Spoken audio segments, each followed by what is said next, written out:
Well, good evening and welcome to St. James Family Worship, the perfect place for people who aren't perfect. I pray that God has blessed you real good and that you've had a wonderful day today. Today is day 45. Wise people consider other people's feelings. James 3:17 says, "But the wisdom that comes from heaven is first of all pure, then peace-loving, considerate, submissive, full of mercy and good fruit, impartial and sincere." In today's climate and culture, people say a lot of things, some good, some bad, and with everything that's going on in our society, it's easy to slip into your feelings. With the issues that face us as a nation and this pandemic we're going through that's lurking, we hear a lot of people's opinions. Oftentimes, we don't agree with their opinions and assessments, so it becomes easy to begin to blast them. Day and night, the news media is blasting people for what they say. And nowadays, it's dangerous to even be genuine in expressing our own feelings about an issue. If you say something good about the Republican Party or former President Trump, if you voted for him, even perhaps, and you black, you're deemed as an outcast, traitor, Uncle Tom, a white man's N-word. And Biden said you can't even be black. If you say something good about the Democratic Party or Biden and Harris or voted for them, Republicans deem you as a socialist, Marxist, unpatriotic, a hater of your country, and okay with killing the unborn babies. And as a result, everyone is divided. And being divided, we say some hurtful things out of emotions and feelings. We often focus on the words people say versus the reason people say them.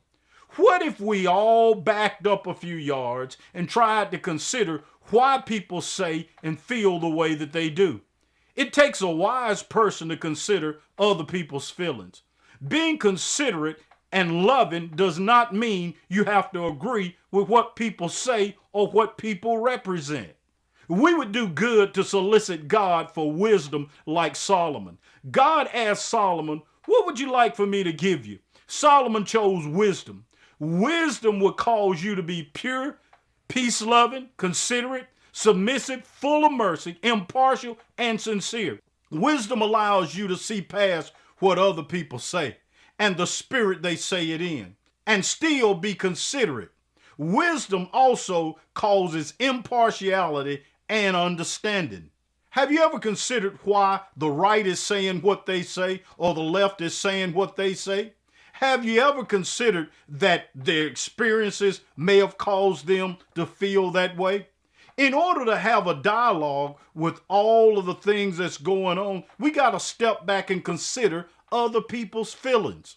I'm not saying we should throw away our value system and morals. I'm saying there is nothing wrong with being full of mercy and peace-loving. Some people will be obnoxious and hard to deal with, but as a wise person and a wise child of God, we must always treat people the way we want to be treated.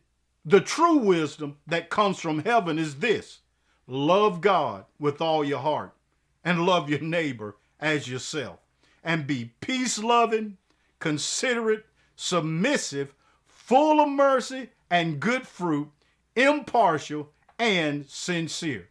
And if you will do that, as our devotional talks about today, and treat everyone the way you would like to be treated, I'm telling you, things will change in your life. perspectives will change. You won't always agree, but you'll always be able to be nice.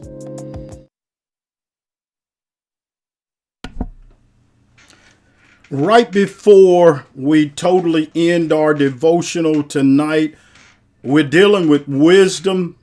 Let me give you a little bit of wisdom tonight before we go. And that wisdom is this: leave your water dripping tonight, because we're going to have a hard freeze in South Central Alabama. It would do you well to make sure you leave the water dripping. Also, here's another way to make sure that your pipes underneath your cabinet stays unfroze. Open your cabinet to your sink tonight, and also in your bathroom.